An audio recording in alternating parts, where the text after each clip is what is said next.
자, 4교시 수업입니다. 쾌적한 주거생활의 필수 요소 세 번째로 공기에 대해서 알아볼 건데요. 쾌적한 실내 공기를 유지를 해야 되겠죠. 통풍과 환기 요소가 있어요. 그 중에서 먼저 통풍에 대해서 알아보도록 하겠습니다. 네, 넘어갔네요. 자, 통풍이란 창과 문을 통해서 자연적으로 바람이 통하게 하는 것을 통풍이라고 이야기를 해요. 바람이 통한다라는 뜻이죠. 반면 환기란 실내외 공기를 정화시키거나 깨끗하게 만들어주거나 온도와 습도를 조절하기 위해서 실내외의 공기를 바꿔주는 것을 환기라고 이야기를 합니다. 공기를 바꿔준다라는 뜻이죠. 자, 통풍을 해야 되는 이유는 실내 안에 오염된 공기가 존재하기 때문이에요. 자, 실내 공기 중에 오염된 공기의 원인으로는 호흡으로 발생하는 이산화탄소나 그다음에 먼지, 각종 먼지들, 우리가 움직이고 손만 까딱해도 먼지 발생하는 거 알죠? 먼지들, 그 다음에 뭐 음식이나 여러 가지 각종 냄새들, 그 다음에 가스레인지의 가스 등이 있어요. 이러한 오염 물질들을 집 바깥으로 빼내 주어야 되기 때문에 통풍을 시켜야 되는데요. 통풍을 하는 방법은 이렇게 됩니다. 자, 창문 배치에 따른 실내 공기의 흐름이 4가지 그림이 있는데 이 중에서 가장 베스트 우리가 해야 되는 것은 맨 왼쪽에 있는 그림이에요. 자, 들어오는 창문은 아래에 배치하고요. 그 다음에 나가는 창문은 높게 배치한다는 건데요. 우선 기본적으로 창과 문을 서로 마주보는 곳에 배치하는 것은 물론이죠. 왜냐하면 들어가고 나가고가 있어야 되니까.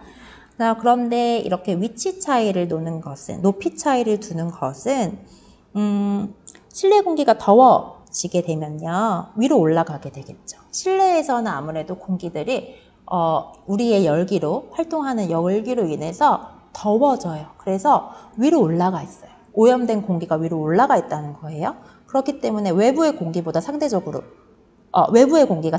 무거워지겠죠. 그러니까 깨끗한 외부의 공기는 무거우니까 아래에서 들어오고 더러워진 실내 공기는 가벼우니까 위로 나가게 되는 거예요. 그래서 이렇게 높이 차이를 두겠다라는 겁니다. 자, 그러면 우리 미세먼지의 시대에서 살고 있잖아요. 미세먼지가 많은 날에도 환기를 해야 할까요?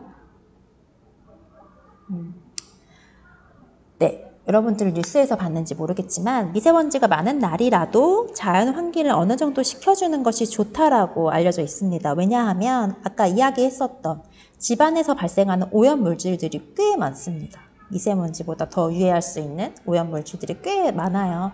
그래서 바깥에 미세먼지가 무서워서 꽁꽁꽁 창과 문을 다 닫고 있는다면 오히려 그 안에 존재하는 오염 물질들 때문에 우리의 호흡기 질환이 발생할 수 있기 때문에 이 안에 있는 실내에 있는 오염된 물질을 바깥으로 내보내야 된다는 거죠. 그래서 하루에 뭐 10분에서 30분 정도는 환기를 시키는 시간이 필요하다. 하지만 이제 환기 후에 문을 닫고 나서는 공기청정기의 도움을 빌리는 것이 좋을 수 있겠죠. 왜냐하면 그동안에 유입된 미세먼지를 공기청정기를 통해서 정화시킬 필요가 있겠으니까요. 자, 그러면 지금 방금 이야기한 공기청정기 같은 환기의 종류에 대해서 한번 알아볼게요. 환기의 종류에는 자연 환기와 기계 환기가 있습니다. 자연 환기에는 실내외 온도차를 이용한 환기, 그 다음에 바람에 의한 확산, 대기의 확산 등을 이용을 하게 되는데요. 이것으로 부족한 경우에는 기계의 도움을 받습니다. 그래서 예를 들어서 뭐 공기청정기라든지 화장실에 있는 환기팬이라든지 아니면은 가스레인지 위에 있는 배기 후드 같은 것들의 힘을 빌리게 되겠죠. 이러한 것들을 이용을 해서 환기를 적절히 시켜줘야 되겠다라는 것을 알아두면 좋을 것 같아요. 그리고 환기를 시킬 때에는 창과 문을 서로 마주보는 곳에 위치해야 하고 항상 함께 열어두어야 한다라고 하겠습니다. 그 다음에 4번째 마지막 소리입니다. 자, 우리는 소음을 보통 이야기할 수 있는데요. 소음은 일상생활을 방해하거나 불편을 느끼게 하는 소리를 다 소음이라고 이야기를 해요. 우리는 이 소음으로 인해서 심리적인 불편도 얻을 수 있고 신체적인 장애를 얻을 수도 있어요. 공부나 업무 같은 작업을 방해하거나 짜증을 느끼고 불안감을 느낄 수도 있고 긴장을 야기시키게 되죠. 그다음에 두통이나 위장장애 같은 신체적 장애 또한 일어날 수도 있습니다. 층간소음 문제 굉장히 많아요. 층간소음 문제뿐만 아니라 집 바깥에서 발생하는 뭐 자동차 소리, 아니면 비행기 소리, 뭐 공사 소리 등등등 굉장한 많은 소음 원인들이 존재하죠.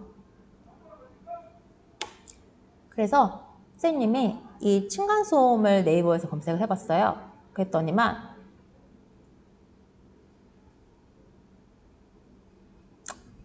이게 나오면 안 되는데 네이버에서 검색을 했더니 아주 많은 것들이 나오더라고요. 여러분들도 층간소음에 대해서는 아마 도가 트지 않았을까. 우리가 많은 교육을 받고 있기 때문에 그리고 많은 피해를 받고 있기 때문에 많이 알고 있을 것 같아요. 그쵸? 선생님 다시 설명하지 않아도. 근데 층간소음을 발생하는 원인들을 한번 보면 세탁기 사용 소리, 그다음에 걷는 소리, 뛰는 소리, 개가 짖는 소리, 청소기 사용 소리, 이야기하는 소리, 그다음에 마늘 찢는 소리, 의자 끄는 소리, 샤워하는 소리 등등등이 있다라고 이야기를 해요. 그래서 우리가 우리의 바닥은 윗집의 천장이다라는 걸 항상 유념하고 내가 피해를 받고 싶지 않은 것처럼 나도 타인에게 피해를 주지 않는 주거 생활을 해야겠다라는 마음으로 그다음에 또 다른 사람이 나한테 어느 정도 피해를 불편을 줬더라도 또 나도 다른 사람에게 불편을 줄 수 있기 때문에 조금 이해해 주려는 마음을 갖는 게 되게 필요할 것 같아요.